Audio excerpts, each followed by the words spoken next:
your thoughts could make you sick. 75 to 90% of every person that goes to a healthcare facility in the Western world goes in because of psychological or emotional stress. That's 8 or 9 out of 10. Living in stress is living in survival, and stress is when your brain and body are knocked out of homeostasis. Stress is when your brain and body are knocked out of balance. The stress response is what the body innately does to return itself back to balance. The problem is that if you keep turning on that fight or flight system, you keep turning on that emergency system, you'll actually cause people to stay out of balance, and that imbalance becomes the new balance, and they're headed for some type of disease, some type of breakdown. No organism can tolerate emergency mode for an extended period of time, and when you're in survival and that primitive system is switched on, it's really about the self.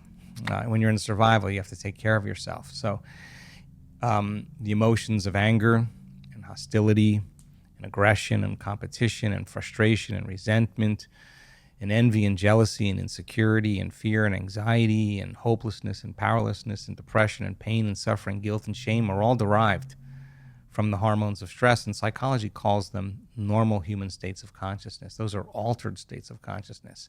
And when we're in that state, when we're living in survival, we experience separation. We divide in a lot of ways. And so there's biology that goes along with that, and the hormones of stress heighten the senses. In a lot of ways, we turn into a more of a primitive self. So it's hard to change that, especially when you don't have enough money, or you just lost your job, or you just ended a relationship, or your best friend passed. It's really hard to move beyond those emotional states. And so I think that teaching people how to change those emotional states and move out of those are really important. And if it's not T-Rex that's chasing you, but it's your coworker in the next cubicle, what was once very adaptive becomes very maladaptive. And the rush of those adrenal hormones become kind of addictive to people. And they use the problems, they use the conditions in their life to reaffirm their addiction to that emotion. They need their enemy to feel hatred. And if their enemy died, they'd still feel hatred, or they'd find another one. They need the bad relationship, they need the bad job in order to feel. And that's why it's hard to change. And people become addicted to the life they don't even like. And so if you can turn on the stress response just by thought alone, by thinking about your problems, and that's the truth, you can become addicted to your own thoughts. And if the long-term effects of the hormones of stress push the genetic buttons that create disease, your thoughts can make you sick. And then the question is, if your thoughts could make you sick, can your thoughts make you well? And we're actually discovering that that's absolutely possible. The model of change is unlearning and relearning. It's breaking the habit of the old self and reinventing a new self. It's pruning synaptic connections and sprouting new connections. It's unfiring and unwiring, refiring and rewiring, deprogramming and reprogramming, losing your mind and creating a new one. What thoughts do I want to fire and wire in my brain? Let me become familiar with those. What behaviors do I want to demonstrate? What would greatness do? What would love do? And actually rehearse a greater way. Rehearse it enough times so that you could actually step into that footprint.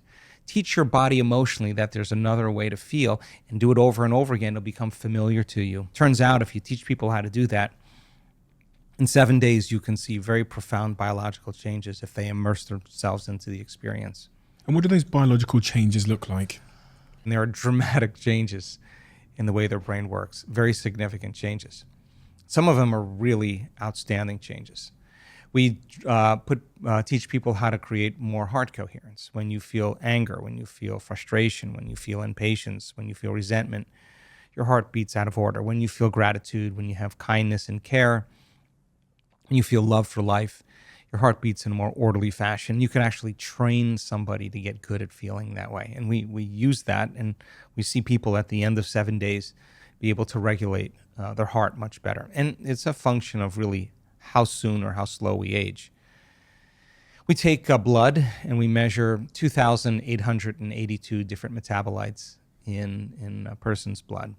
And at the end of 7 days, we measure again. And I can tell you that if you're a novice meditator really never meditated before, kind of your first event, and you go through that 7-day process. At the end of 7 days, there's so many biological changes that are taking place in the collective, in the community, not just one, not just two, the majority of people, and I mean a significant majority of people, suggesting that their body literally is living in a new environment, in a new life. And there are chemicals in their bloodstream in terms of information that wasn't there prior to the event. In other words, some way, without taking any drug, without taking any exogenous substance, without changing their diet, without changing their lifestyle in any other way except going through this process, eating the same foods that they typically eat, that at the end of 7 days, there's chemistry, there's biology that suggests that somehow their biology is changing significantly. So then teaching people then a little bit about how to manage their emotional state and to self-regulate, I think is a great gift for people, because when they begin to break an addiction to any emotion or the conditioning of any emotion, there's going to be cravings that go on just like any addict there, and many people overdose and many people have bad trips, and so when they start changing and the body's craving those familiar emotions, the body starts signaling the brain, of memories, or to think certain ways and to make certain choices, do certain things, crave certain experiences just to feel that same emotion. And people say, well, this feels right. No, that feels familiar. That really feels familiar. And many people will tell the story of why they feel that way based on some past experience. And it's usually not in the recent past. It's usually many years ago. Like a toxic relationship or something. Whatever that is. And so they're basically saying, I had an event in my life, and since that event, I'm still living by the same emotion and I haven't been able to change. And they'll tell the story of that past. And in psychology, the latest research on memory shows that 50% of that story isn't even the truth. They're making it up because they don't have the same brain as they had then. And so then people are reliving a miserable life they never even had just to excuse themselves from changing. And they embellish the stories so that it sounds really hard to change. So what is that point then for a person when they say, the only person that this emotion of hatred or anger or frustration or resentment, the only person that this is hurting is me? Because those chemicals are down-regulating genes and creating disease. And a person finally really realizes that, and they really decide to change. When they overcome the emotion, the memory without the emotion is called wisdom. And that's the name of the game in three-dimensional reality. Now they're ready for a new experience. It's not reliving the past. You don't need to. You don't need to talk about it. All you need to do is overcome the emotion. When you overcome the emotion, you're free from the past. You can see it from a greater level of consciousness. And that's when a person, so many times when they truly change, they'll say this. We've seen it over and over again. They reach that point where they finally break through, and some of them have had some really difficult pasts. They'll say, I would not want to change one thing in my past because it brought me to this moment. That's the moment the past no longer exists. And they can look at their betrayers and see it all had to happen for that moment. And now they're free. They no longer belong to the past. They belong to the future. I've never heard the concept or idea of being addicted to a negative emotion. People talk to me about being addicted to dopamine and pleasure and, and all those things, and, like masturbation and sugar. But the thought of being addicted to a negative emotion, it's what you said to me earlier about the guilt. Well, think about this. What do people do when they feel an emotion?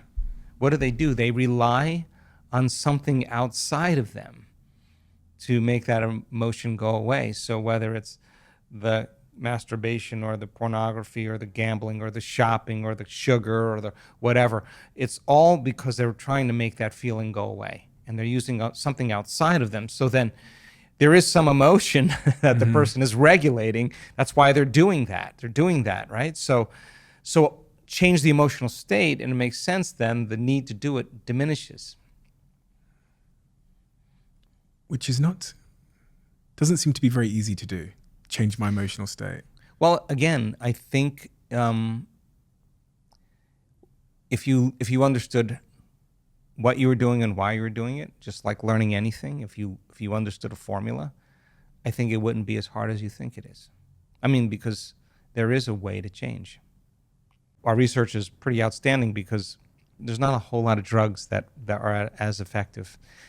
And we've discovered that the nervous system makes a pharmacy of chemicals right now that works better than any drug. That's what we've discovered. And it's all within you. If you love the Diary of a CEO brand and you watch this channel, please do me a huge favor. Become part of the 15% of the viewers on this channel that have hit the subscribe button. It helps us tremendously, and the bigger the channel gets, the bigger the guests.